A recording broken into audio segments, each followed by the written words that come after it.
Good evening. Welcome to Bizworld. The Domestic Trade and Cost of Living Ministry, KPDN, is studying to create an Amanah Saham Rahmah initiative. The initiative is aimed at helping alleviate the cost of living burden for the hardcore poor and to ensure a steady source of income. Its Deputy Minister, Fuzia Saleh, said the initiative involves the government investing a certain amount of money towards selected companies.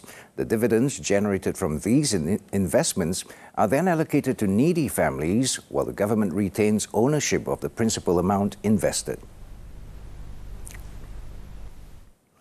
The Japanese government and companies are following closely with great interest the discussions on the Kuala Lumpur-Singapore High-Speed Rail HSR project.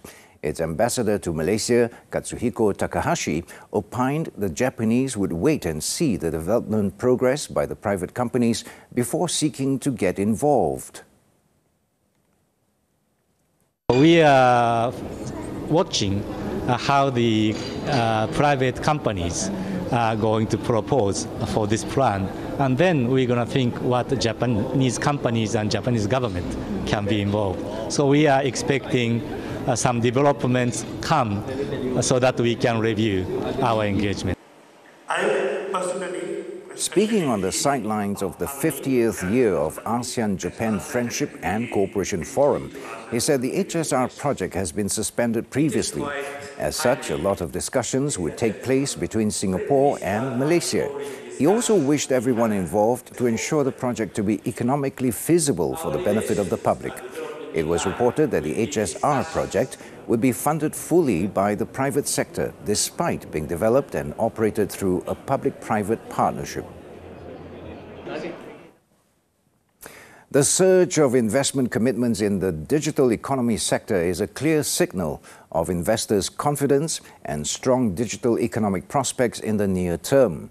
Sunway University economics professor Ye Kim Ling said a positive growth in the sector is expected to invigorate the information and communication services and e-commerce sectors, which moderated from around 8% growth annually before the onset of the COVID-19 pandemic to slightly below 6% between 2020 and 2022.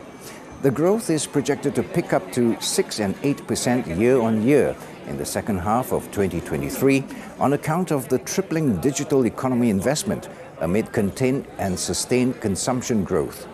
In the first half of this year, the Communications and Digital Ministry had brought in a total of 28.4 billion ringgit investments, a 279% jump from 7.5 billion ringgit in the same period last year.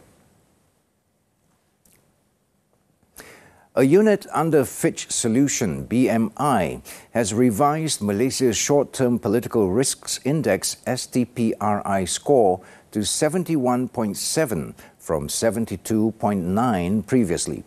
This was driven by the political risks the unity government will likely face amid a slowing economic backdrop and its ability to push through with reforms while holding the multi-party coalition together.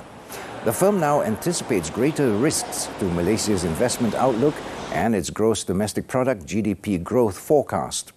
BMI currently expects Malaysia's GDP growth to come in at 4.2% in 2023, down from last year's 8.7%.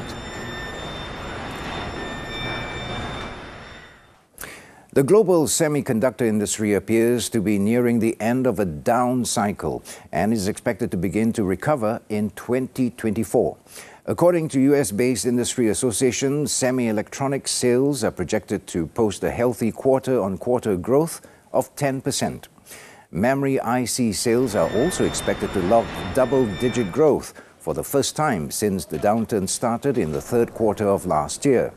Headwinds, however, will continue for the semiconductor manufacturing sector in the second half of the year.